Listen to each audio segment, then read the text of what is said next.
전 세계를 경악시킨 중국 신형 전투기 Je-36의 등장. 그러나 6세대 전투기라기보다는 공중순양함에 가깝다. 중국이 개발 중인 6세대 전투기의 시연비행으로 추정되는 영상이 퍼지며 화제가 되고 있다.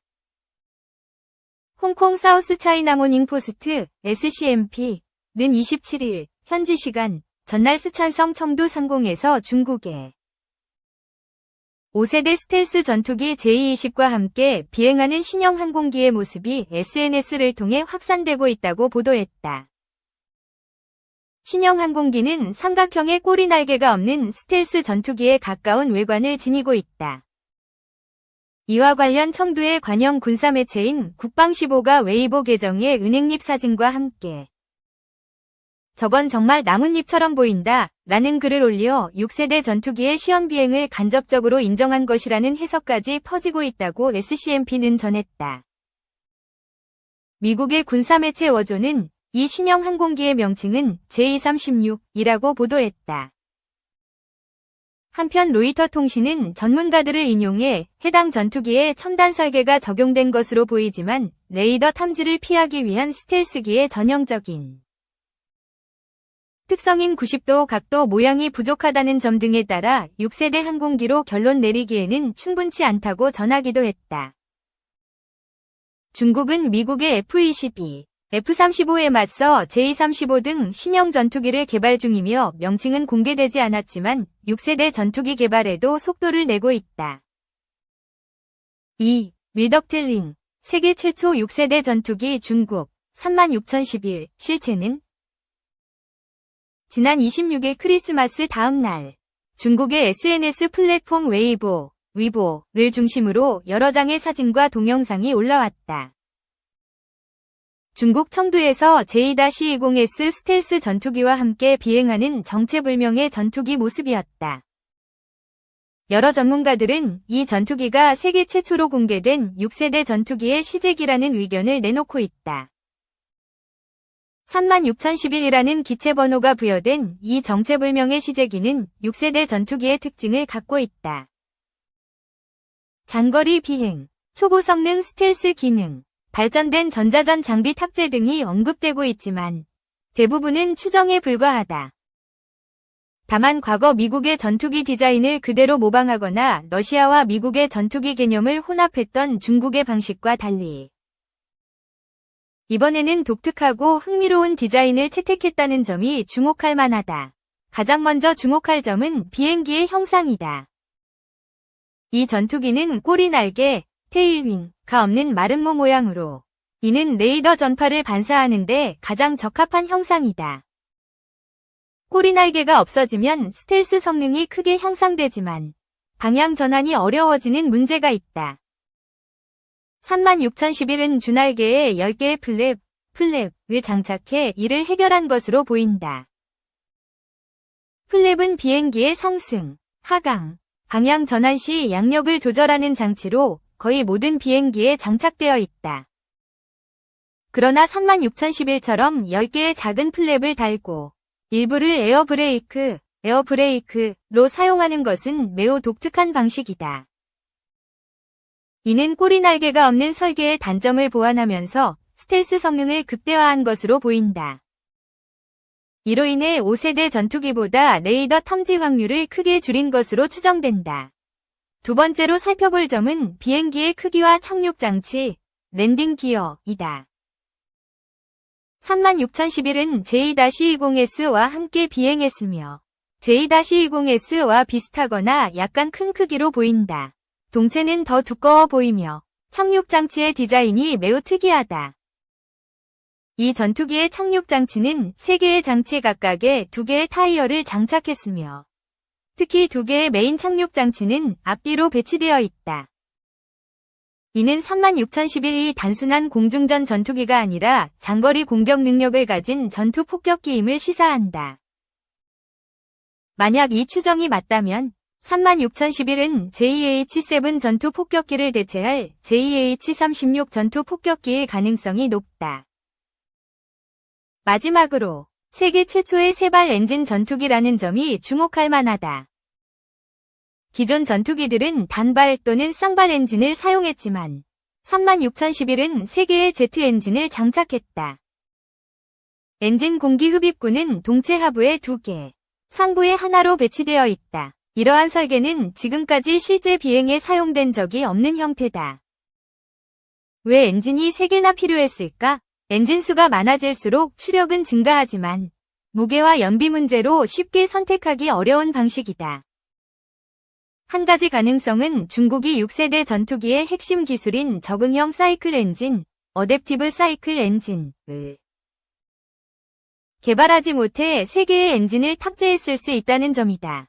이 엔진은 속도와 고도에 따라 최적의 연비를 제공하는 기술로 6세대 전투기의 필수 요소로 꼽힌다.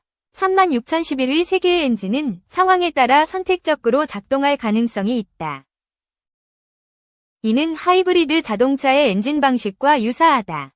종합적으로 볼 때 36011 전투기는 일종의 전투 폭격기로 중국 본토에서 괌이나 일본에 배치된 스텔스 전투기나 극초음속 미사일을 타격하는 임무를 수행할 가능성이 있다. 5세대 전투기의 기술 수준의 엔진을 사용하고 있지만 36011은 세계 최초로 공개된 6세대 전투기로 간주될 수 있다. 미국 역시 이 도전에 대응하지 않을 리 없다.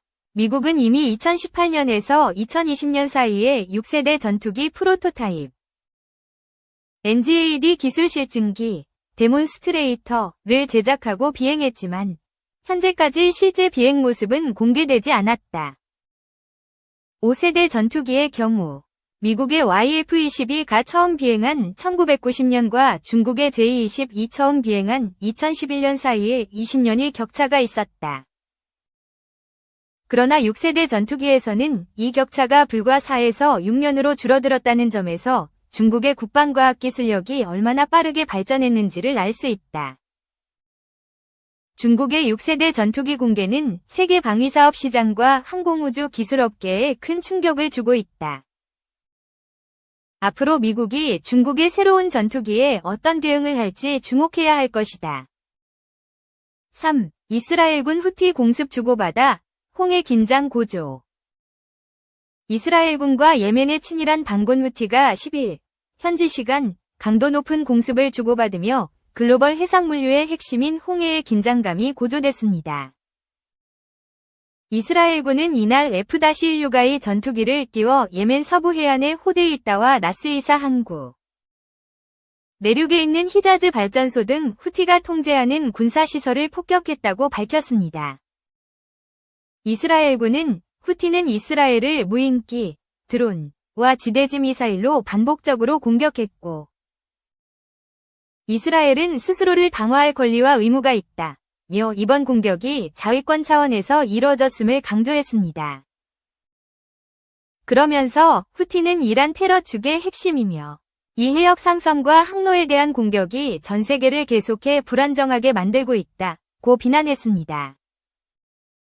베냐민 네타냐후 이스라엘 총리는 별도 성명에서 후티는 우리를 공격한 데 대한 막대한 대가를 계속 치르게 될 것이라며 우리 국가를 위협하는 모든 이들에 대해 필요한 경우 언제든 어디서든 단호하고 강력하게 대응하겠다고 역설했습니다.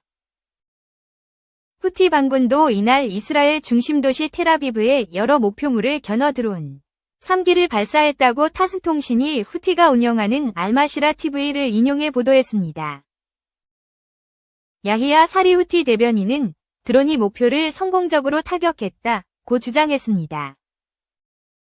사리 대변인은 또 지난 48시간 동안 순항미사일과 드론으로 홍해 북쪽에 있는 미군 해리 S. 트루먼 항공모함과 호위함들을 공격했다고 밝혔습니다. 4. 영하 25도 혹한도 막지 못한 7사단의 포성 118명 중 육군 7사단은 지난 6일부터 혹한기 훈련에 돌입한 가운데 10일 이하 포병여단이 강원 철원 말곡의 훈련장에서 포탄 사격을 실시했다고 밝혔다. 이날 포병여단은 체감온도 영하 25도의 혹한기 환경 속에서도 K-551 자주포 18문과 K-77 사격지휘장갑차 상문으로 백린연막탄, WP와 고폭탄, 110여 발을 목표 지점에 정확히 명중시켰다. 특히 4단 UAV와 적지중심팀, 표적 탐지 레이더, TPQ-36, 37 등 감시 자산을 활용해 전시 북한군의 전차와 포병부대를 탐지하는 실전적인 통합화력운용 훈련을 실시했다. 또한 부대는 훈련 전 위험성 평가 체계 ARAS와 사격 임무 절차 연습 등 안전과 숙달을 중점으로 준비하였으며 현장에서는 사격 지점에 대한 예방살수와 산불진화조를 편성해 동계 포병 사격 간 발생할 수 있는 화재 사고에도 만전에 기했다. 화랑포병대대 포대장 김창현 대위는 상승 7성 부대원들은 확고한 적개심과 대적관으로 무장하여 강설과 한파에도 완벽한 현행작전 태세를 유지하고 있다며 적이 무모한 도발을 감행한다면 우리는 정유의 포탄으로 강력하게 응징할 의지와 능력을 갖추고 있음을 피력하겠다고 말했다.